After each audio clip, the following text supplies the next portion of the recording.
من الشيطان الرجيم بسم الله الرحمن الرحيم يا أيها الذين آمنوا إنما الخمر والميسر والأنصاب يا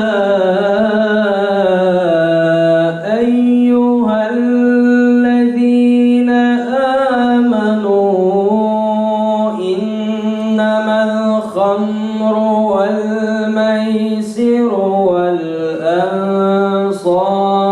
والأزلام رجس من عمل الشيطان. Teşekkür ederim. Gerçekten böyle bir programın olması, böyle bir panelin olması, ben her isterdim ki daha da milletin iştirak etmesini, daha çok kişinin gelmesini. Çok faydalandık, çok istifade ettik.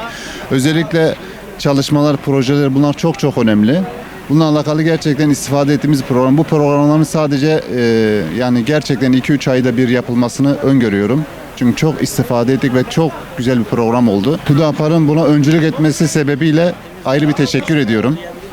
Hüdapar'ın bu konuda adım atması, devlet birimlerine, devlet korumalarına veyahut da devlet yönetenlerine bu konuyla alakalı kendilerine uyarmada bulunmaları, söylemeleri gerçekten de çok takdire şayan bir durum. Yani gerçekten çok memnun kaldık bununla alakalı. Yani heyecanlıyız, sevinçliyiz gerçekten bu konuda. Teşekkür ederim. Gerçekten böyle bir geceyle alakalı Hüdapar'ın düzenlediği paneller Allah razı olsun. Adana'mız, Türkiye'miz gerçekten bu uyuşturucu bataklığına düşmüş durumda. Bilir kişilerine buraya gelip gerçekten böyle bir briefing vermesi, böyle bir panel düzenlemesi bizim açımızdan çok iyi. İnsanların halini görebiliyoruz. Vekilimiz geldi Faruk Dinç. Çok teşekkür ediyoruz bu arada. Kendisi bize çok güzel konulara değindi. Allah razı olsun diyoruz.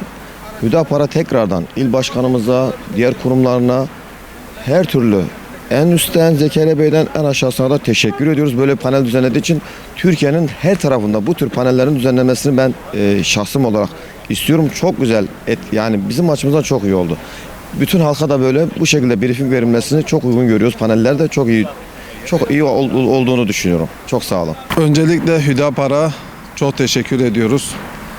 Gerçekten toplumumuzun kanayan yarasına parmak bastılar, dile getirdiler. Maalesef biz de bir babayız, evlatlarımız var ve evlatlarımızın da bu pisliğe bulaşmasından korkuyoruz. Yeğenlerimiz var, akrabalarımız var. Bunların hepsine bulaşacak diye korkuyoruz. Bunun için gerek hükümetten, gerek Cumhurbaşkanımızdan, gerek yetkililerden kim varsa bunlara el atması, bunun için kalıcı bir çözüm üretmesini istiyoruz. Biz de gönüllü olarak kendi mahallemizde ilgilendiğimiz uyuşturucuya bulaşmış gençlerle ilgileniyoruz. Onlara nasihatler ediyoruz. Bırakması için mücadele ediyoruz. Gündüz işe gidiyoruz. Akşam gelip onlarla ilgilenmeye çalışıyoruz. Kimi kurtarabilirsek Allah'a şükrediyoruz. Kurtarabildiğimiz kişiler de var.